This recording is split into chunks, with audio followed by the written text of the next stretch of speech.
Halo teman-teman semua, kembali lagi dengan aku di channel RR Instan.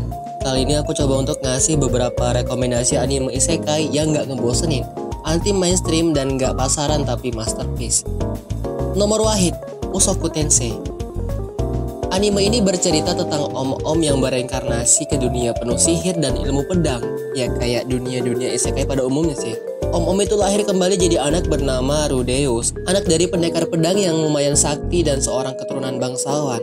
Ya si Rudeus ini lumayan mendapatkan privilege-nya kayak MC anime isekai pada umumnya, kayak jenius di bidang sihir, terlepas dari ibunya yang memang ahli sihir ya. Ditambah lagi jiwa Rudeus yang sebenarnya udah om-om berumur ngebuat dia bisa dengan bijak menyelesaikan suatu masalah. Oke, segitu aja, takutnya kebanyakan jadi spoiler. Nomor 2, Kage no Ji Surokyusa Naritakute. Fokus ceritanya mengarah ke tokoh yang bernama Kage no Minoru, seorang anak SMA biasa katanya, yang terobsesi pengen jadi penguasa kegelapan.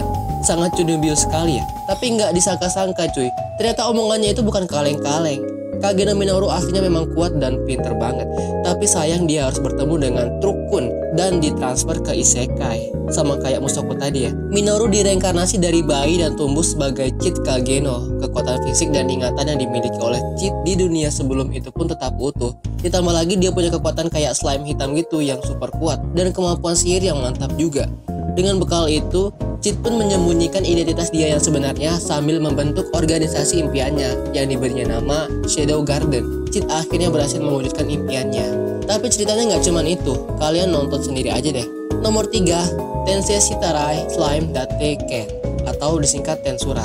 Sesuai judulnya, si MC di anime ini bereinkarnasi jadi slime yang bisa mengcopy apa aja yang ditelannya. Nggak cuma bentuk fisik aja, tapi bahkan sampai kekuatan benda ataupun makhluk yang dimakannya itu pun bisa dicurinya. Nggak heran slime yang namanya Rimuru ini ditakutin di universe-nya. Secara pribadi, aku suka sama ini anime, karena seru aja cuy. Datang ke isekai jadi slime yang nggak ada apa-apanya, tapi ternyata kuat banget. Terus bangun relasi, rekrut orang-orang kuat, bikin kerajaan, dan juga overpower. Nomor 4, Overlord. Ya memang ini mainstream sih, tapi nggak afdol rasanya kalau nggak dimasukin di anime satu ya. Ceritanya tentang seorang player game yang kejebak di dalam game yang dia mainin karena nggak log out waktu gamenya tutup server alias bangkrut. Bayangin itu kalian cuy. Cuman gamenya game zombie dan kalian jadi zombinya. Oke, balik lagi, player game yang nggak diketahui namanya itu kejebak dalam game bergenre MMORPG. Kalau nggak tahu cari sendiri ya. Dalam bentuk tengkorak. Karakter yang dia mainin pun udah level tinggi dan sudah banyak hal yang dilakukannya di game itu. Jadi ibarat kata nih, kejebak di rumahnya sendiri. MC itu memperkenalkan namanya sebagai Ainz All God, karakter OP yang mungkin setingkat game master. Bukan game master di ML ya, tapi bener-bener game master cuy. Dia punya banyak anak buah yang terdiri dari NPC. Si Ainz ini definisi MC yang sesungguhnya ya guys ya. Kalian hanya NPC. Dan kebetulan barang-barang ataupun item-item yang ditinggalin teman-teman satu partiannya itu ada di situ semua. Dan item-item itu bisa dibilang item mahal dan langka, dan cuman bisa dipakai sama si Ainz All God ini. Ya, bisa kalian bayangkan se-OP apa dia. Nomor 5, ReZero. MC di anime ini bernama Subaru yang ke isekai gara-gara ke Indomie tengah malam. Bisa dicoba nih. Subaru pindah ke dunia lain. Sama aja konsepnya kayak anime-anime isekai pada umumnya. Tapi bedanya si Subaru ini nggak punya bakat apa-apa. Masih tetap manusia biasa. Mukanya sama kayak sebelumnya, ingatannya sama juga. Ya semuanya juga nggak ada yang berubah. Masih sama kayak dirinya sebelum pindah ke isekai. Di awal kejadian pindahnya Subaru ke isekai, si Subaru ini langsung jatuh cinta dengan seorang wanita setengah elf yang bernama asli Emilia. Namun ternyata si Emilia ini bukan cewek biasa. Dia merupakan orang penting dan banyak orang yang ingin menjatuhkannya. Ya si Subaru yang udah bucin banget itu dengan niat sepenuh hati berjanji bakal melindungi Emilia. Sosokan banget nih, padahal gelut aja nggak bisa. Tapi ada satu hal yang spesial yang dimiliki sama Subaru, yaitu nyawanya yang unlimited. Setiap Subaru ini mokat karena insiden tertentu, dia bakal hidup lagi di peristiwa tertentu juga yang diduga sebagai awal dimulainya penyebab kematian dirinya. Bagiku ini cukup seru juga ya, karena nggak melulu tentang kekuatan OP yang besar banget, tapi kesalahan-kesalahan yang dia buat bisa dijadiin pembelajaran untuk ngambil alur cerita yang lebih bagus. Nomor 6, Isekai Oji-san. Bisa dibilang ini yang paling unik dari yang udah aku sebutin tadi.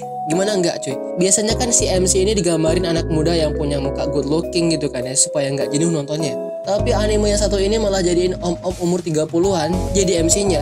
Sebenarnya om-om ini masuk ke rumah sakit di umurnya yang masih 17 tahun. Dan dalam keadaan kritis juga, dia masuk ke isekai yang penuh dengan sihir-sihiran dan pedang-pedangan. Bentar. Kalau pedang-pedangan malah aneh didengarnya ya. Oke ralat, yang penuh dengan sihir-sihiran dan pendekar pedang. Nah itu baru pas.